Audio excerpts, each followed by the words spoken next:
Hello everyone, welcome to online platform of Saraswati Group of Colleges.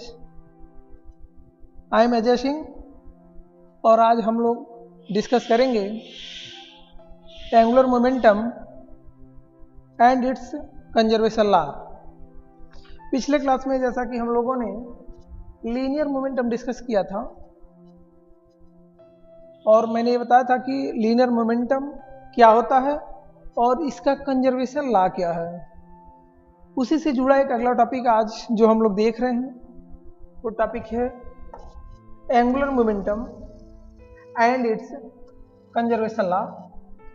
क्योंकि linear momentum और angular momentum एक दूसरे से रिलेटेड है, तो सबसे पहले हम आपको बताऊंगा कि एंगुलर मोमेंटम क्या होता है।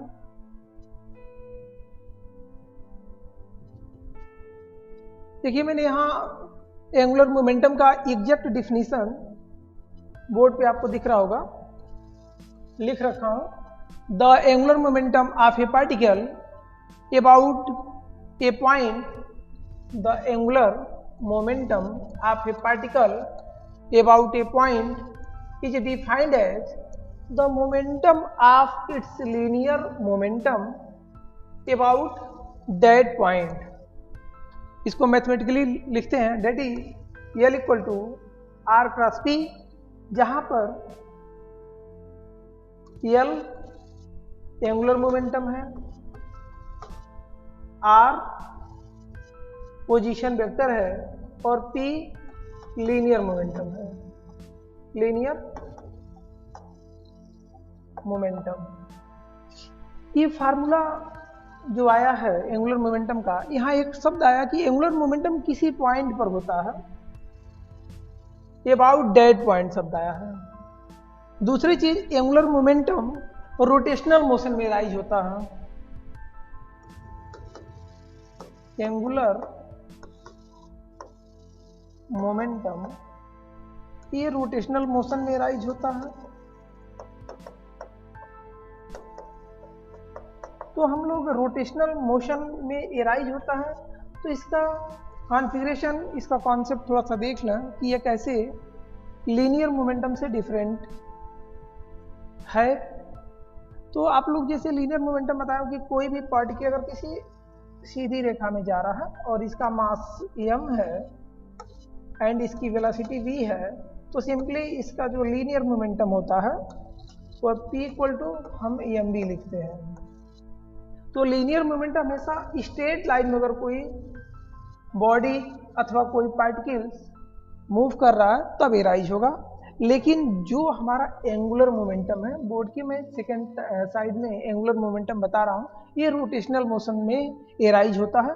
तो रोटेशनल मोशन में एक चीज हमेशा आप देखोगे कि रोटेशनल मोशन, जब भी किसी रोटेशन की बात करेंगे, कोई भी रोटेशन हो, तो हम ये जरूर कहते हैं कि किसके एलांग रोटेशन। आप अगर घूमने की बात करें तो किसी चीज के एलांग घूमेंगे, कोई एक फिक्स पॉइंट होगा, कोई सेंटर होगा जिसको हम रोटेशनल एक्सिस कहते हैं। अगर इस सेंटर के एलांग कोई अगर हम एक्सिस ड्रा करते हैं तो रोटेशनल एक्सिस इसको बोलते हैं, और रोटेशनल एक्सिस।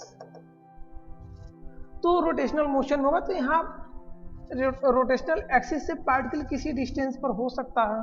मान लेते हैं हमारा पार्टिकल यहाँ P रोटेशनल एक्सिस से r डिस्टेंस पर हो और यह क्या कर रहा, इस एक्सिस के एलांग क्या करेगा, मूव करेगा, रोटेट करेगा। तब यहाँ पर एंगुलर मोमेंटम एराइज होगा, एंगुलर मोमेंटम एराइज होगा। और इस चीज को मैं बता रहा हूं, एंगुलर मोमेंटम अगर एराइज हो रहा है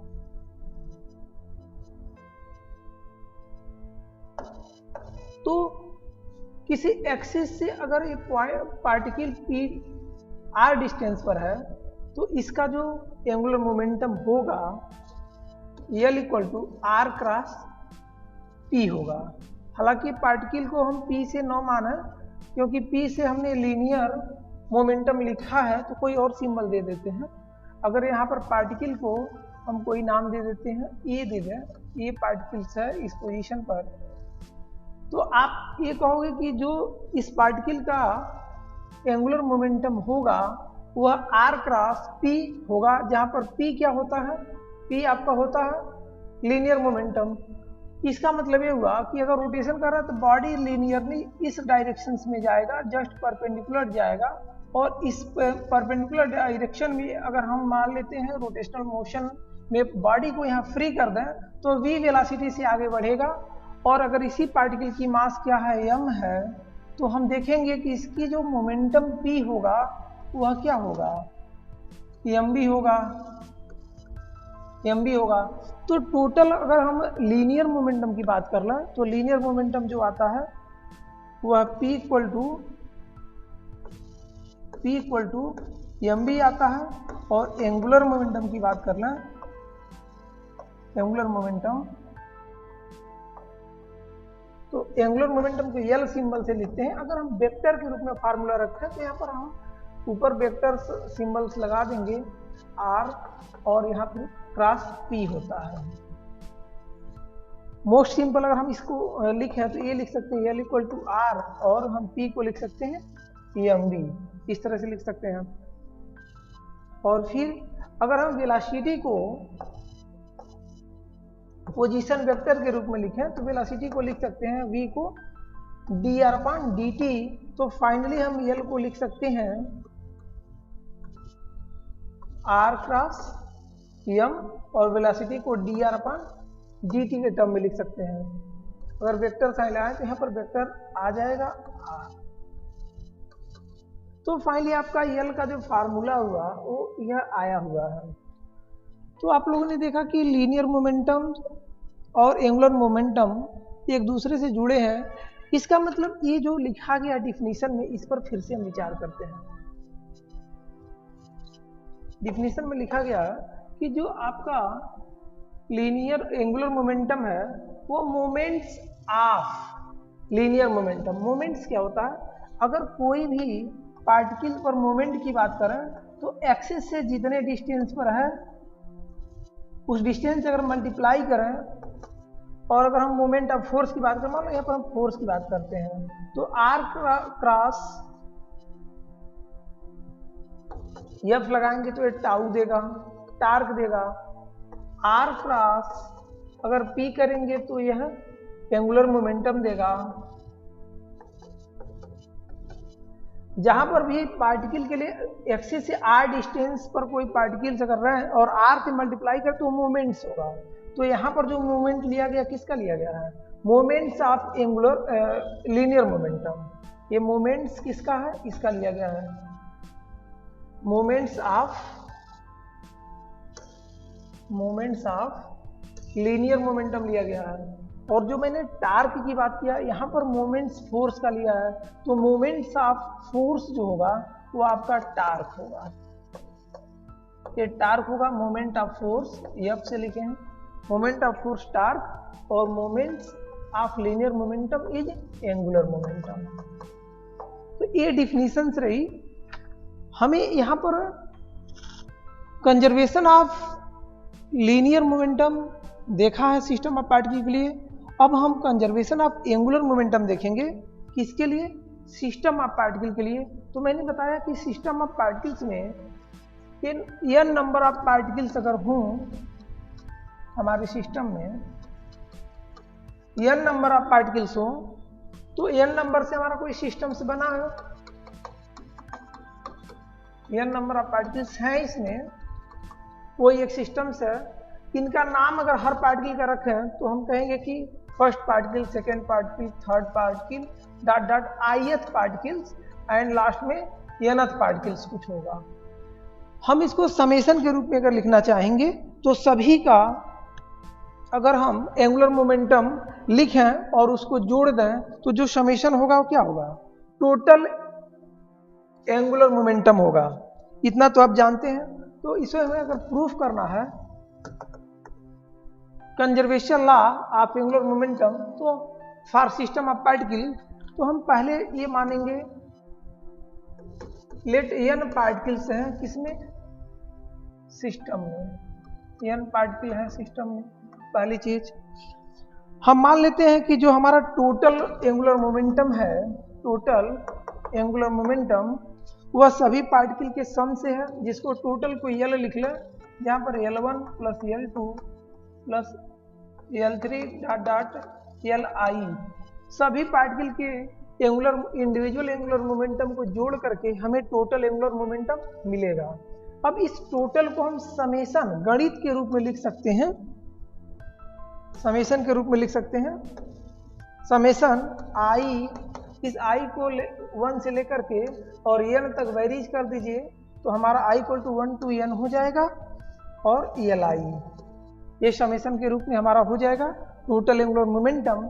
फिर अगर आप इस li को भी आपने l को डिफाइन किया, l इक्वल टू क्या होता है r क्रॉस p, यह डिफाइन किया है। इस l को अगर लिख लें r cross p, summation i equal to 1 to n और यहाँ पर आपका हो जाएगा r cross p। ith particle का यहाँ लिखा हूँ समेशन के साथ ri क्रॉस pi, ये आपको मिल जाएगा। अब इसमें मैंने बताया है कि जो हमारा p है इसको हम लिख सकते हैं summation i equal to 1 to n ri cross p को लिख सकते हैं कैसे, p को लिख सकते हैं, p होता है आपका m इंटू v और मैंने अभी ऊपर बताया कि इसको हम लिख सकते हैं dr अपॉन dt। यहाँ पर हमारा pi है तो pi के लिए ith पार्टिकल का mi हो जाएगा और dri हो जाएगा। तो ये आपको मिल जाएगा mi dri अपॉन dt, क्योंकि ये वेलोसिटी dr अपॉन dt के रूप में लिखा जाता है। ये टर्म्स आपको मिलेगा। अब इसको आप अगर डिफरेंशिएट कर लें, अगर इसको आप डिफरेंशिएट कर लें t के रिस्पेक्ट में तो आप पाओगे differentiating with respect to t आपको मिलेगा dl upon dt equal to summation. तो एज सच आप स्टार्टिंग में रखेंगे, क्योंकि हम टोटल सिस्टम के लिए एंगुलर मोमेंटम निकालेंगे तो हमको समेशन लेना पड़ेगा। इसको डिफरेंशिएट करेंगे तो डिफरेंशिएशन दो फंक्शन का डिफरेंशिएशन है, तो first function D D x of second formula होता है plus second function D D x of first, ये फार्मूला सब लोग जानते हैं। तो आपको मिल जाएगा आर आई फर्स्ट फंक्शन ऐसे रख लीजिए, सेकेंड का डिफरेंशिएशन करिए तो इसका डिफरेंशिएशन साइन यहाँ रखना पड़ेगा D upon D T, D upon D T. Second function आपको मिल जाएगा M I D R I upon D T plus as such इसको रहने देंगे तो आपका फर्स्ट फंक्शन एज सच रह जाएगा M I D R I upon D T, और सेकेंड फंक्शन यहाँ पर जो है इसको फर्स्ट फंक्शन को डिफरेंशिएट करा तो इसको डिफरेंशिएट करोगे तो D R I upon D T हो जाएगा। ये आपको यहाँ पर इसका डिफरेंशिएशन मिलेगा। यहाँ पर ध्यान देने वाली बात ये है, इसको आप बड़े ब्रैकेट में लिख लीजिए। यहाँ पर जो टर्म्स है D R upon D T और यहाँ पर जो D R upon D T है, तो D R upon D T क्या देता है, वेलोसिटी देता है। अगर आई एच पार्टिकल है तो आई एच पार्टिकल की वेलोसिटी देगा। तो आपका जो यहाँ पर रिजल्टेंट एक्सप्रेशन मिलेगा वह ये मिलेगा आर आई क्रॉस डी। इसमें देखो यम कांस्टेंट है, यम को बाहर कर लीजिए, यम को क्या कर लीजिए, बाहर कर लीजिए।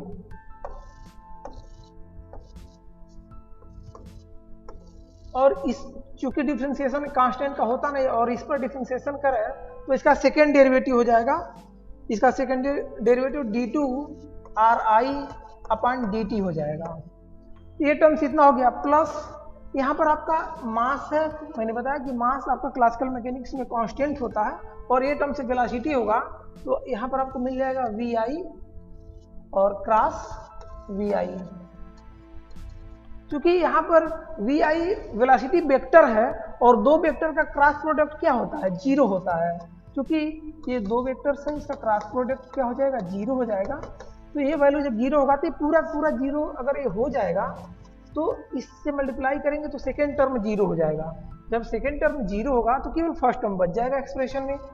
तो आपका जो D L upon D T मिलेगा यहाँ पर summation N I equal to 1 to n और यह केवल टर्म्स मिल जाएगा आपका आर आई। अब यहाँ पर एक टर्म्स और देखिए, यहाँ पर d2r अपन dt स्क्वायर ith पार्टिकल, ये एक्सेलरेशन होता है। अगर I लिखे ith पार्टिकल का एक्सेलरेशन होगा तो मास इंटू एक्सेलरेशन फोर्स होता है, तो ये टर्म्स आपको फोर्स मिल जाएगा F। तो यहाँ पर लिखोगे आप फोर्स लिख लोगे, ith पार्टिकल पर फोर्स, ये टर्म्स आपको मिल जाएगा। क्योंकि यह टर्म वैनिश कर गया है तो इसे आप समाप्त कर लीजिए, फाइनल यह आपको मिल जाएगा एक्सप्रेशन। यहां पर एक चीज देखें, ith पार्टिकल पर जो फोर्स होगा सिस्टम ऑफ पार्टिकल के लिए, वह पिछले क्लास में ही मैंने बता चुका कि यह जो वैल्यू होगा Fi का, यहां पर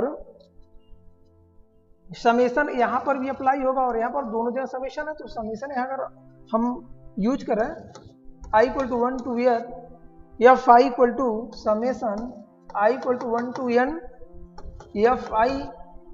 Fi में दो टर्म्स होते हैं सिस्टम ऑफ पार्टिकल के लिए, एक तो एक्सटर्नल अप्लाइड फोर्स और दूसरा इंटरनल इंट्रैक्शंस। तो यहाँ पर आपका एक्सटर्नल अप्लाइड फोर्स को E ऊपर लिखेंगे, Fi हो जाएगा, और इंटरनल इंट्रैक्शंस को I = 1 to n समेशन j = 1 to n j not equal to I। ये फार्मूला मैं पिछले क्लास में बताया हूँ, दो तीन बार बता चुका हूँ। ये टर्म्स आएगा जहां पर ये इंटरनल इंट्रैक्शंस जीरो हो जाते हैं, म्यूचुअली एक दूसरे को कैंसिल करते हैं, तो केवल ये टर्म्स बचेगा। तो रिजल्टेंट में देखोगे इसकी वैल्यू जो है, केवल ये फर्स्ट टर्म अगर यहाँ रखेंगे तो आपका फाइनल एक्सप्रेशन जो होगा dl/dt equal to summation I = 1 to n Ri cross Fi E यहाँ टर्म्स मिलेगा, क्योंकि इसकी वैल्यू तो Fi केवल बचा है और यही टर्म्स यहाँ आ जाएगा। तो आपने देखा कि जो हमारा rate of change of angular momentum है वो यहाँ फॉर सिस्टम ऑफ पार्टिकल यहाँ दिया हुआ है, जहाँ पर Fi एक्सटर्नल अप्लाइड फोर्स है। यह क्या होता है? External applied force, external applied force है। अब अगर हम ये बात करें यहाँ पर जो लॉ है, law of conservation of angular momentum, अगर एक्सटर्नल अप्लाइड फोर्स हमारा जीरो हो। अभी एक चीज और बताया कि यहाँ पर फोर्स है और फोर्स में R से मल्टीप्लाई किया गया है, तो मोमेंट ऑफ फोर्स यहाँ मिल रहा है, मोमेंट ऑफ फोर्स। और मोमेंट ऑफ फोर्स आपको क्या देता है? टार्क देता है, टाउ देता है। तो यहाँ पर ये टार्क दे देगा, तो फाइनली आपका यहाँ पर जो एक्सप्रेशन होगा dl/dt summation n I = 1 to n, और यहाँ पर आपका टार्क मिल जाएगा। क्योंकि एक्सटर्नल फोर्स है तो जिस नेचर का फोर्स होगा वैसा ही टार्क होगा, तो यहाँ पर आपका ith पार्टिकल पर अप्लाइड टार्क मिल जाएगा। अब देख रहे हो समेशन बता रहा है कि 1 से लेकर n तक के सभी पार्टिकल के टार्क को सम किया गया है, एक्सटर्नल टार्क को। तो यह टोटल एक्सटर्नल टार्क यहाँ को मिलेगा। इस समेशन को अगर हटा दें तो यहाँ पर टोटल एक्सटर्नल टार्क मिल जाएगा, जहाँ पर टोटल एक्सटर्नल टार्क जो वैल्यू है, यहाँ summation I = 1 to n I। देखो यहाँ I है और इसका समेशन के बाद टोटल मिल गया है, टोटल एक्सटर्नल टार्क ये मिलेगा dl/dt की वैल्यू। अब ध्यान ज्यादा, आपके कंजर्वेशन लॉ क्या होगा फॉर सिस्टम ऑफ पार्टिकल? अगर हम कहते हैं कि किसी सिस्टम पर टोटल एक्सटर्नल टार्क अगर जीरो हो, ये इंपॉर्टेंट लाइन, इसको ध्यान दीजिए। If external applied torque is zero, मतलब ये हुआ दैट इज टाउ ई की वैल्यू जीरो हो, तो हमको यहां से क्या मिल जाएगा? इसकी वैल्यू जीरो मिल जाएगा, dl/dt की वैल्यू जीरो मिल जाएगा। अगर किसी भी चीज का डेरिवेटिव जीरो मिला, टाइम डेरिवेटिव जीरो मिला, इसका मतलब ये जीरो तभी हो सकता है जब ये यल जो है आपको कांस्टेंट हो। तो यहां से आपको क्या मिलेगा, इंप्लाई यल एक कांस्टेंट वैल्यू है, कांस्टेंट है। तो इसका मतलब ये होगा कि ड्यूरिंग द मोशन अगर हम नेट एक्सटर्नल टार्क की बात करें, टोटल एक्सटर्नल टार्क अगर जीरो लेंगे तो हमारा यल rate of change of angular momentum zero आएगा। दैट गिव्स, यह क्या देगा कि यल एक कांस्टेंट है जो ये शो करता है कि हमारा एंगुलर मोमेंटम है बॉडी का, अगर नेट एक्सटर्नल टार्क यहाँ हमारा जीरो है तो वह क्या होगा, संरक्षित होगा। वह क्या होगा, संरक्षित होगा या कंजर्व होगा, कंजर्व होगा। तो यहाँ पर अभी आप लोगों ने जो देखा कि law of conservation of angular momentum जो मिला है वह ये मिला है कि अगर net external applied torque is zero then angular momentum of system is conserve. और इसी को हम कहते हैं law of conservation of angular momentum. इसको क्या कहते हैं, law of conservation of angular momentum. यहाँ पर एक जो टर्म्स आया है जो आपके सिलेबस में है वो सिंगल पार्टिकल का नहीं है। आप अगर कोई वीडियो देखें तो वहाँ सिस्टम ऑफ पार्टिकल का वीडियो देखें तो सिस्टम ऑफ पार्टिकल है आपके बीएससी के सिलेबस में है, नीट के सिलेबस में वही है, इसीलिए इस फार्मूले को हम लिखते हैं। तो यहाँ पर आपको अगर स्टेटमेंट के रूप में कहना है तो हम आप ये कह सकते हैं कि if no external torque applied on the system then angular momentum of system remains conserve, this is known as law of conservation of angular momentum. और आज के टॉपिक में हम लोग यही डिस्कस करना चाहते थे कि एंगुलर मोमेंटम क्या है और इसकी कंजर्वेशन की क्या कंडीशंस है।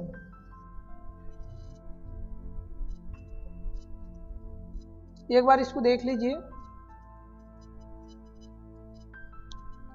मैंने बताया कि जो आपका एंगुलर मोमेंटम है, मोमेंट्स ऑफ लीनियर मोमेंटम है, रोटेशनल मोशन में राइज होता है। और देन सिस्टम ऑफ पार्टिकल के लिए सभी पार्टिकल की एंगुलर मोमेंटम को जोड़ा हो जो समेशन में आया है।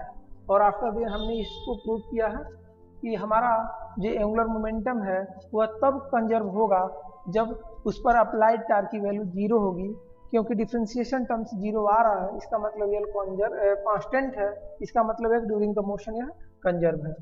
तो इस तरह से हम लोगों ने आज ये देखा law of conservation of angular momentum. अब हम लोग इस टॉपिक से जुड़ा हुआ अगला वीडियो अगले सेशन में देखेंगे। आज के लिए बस इतना ही। Thank you.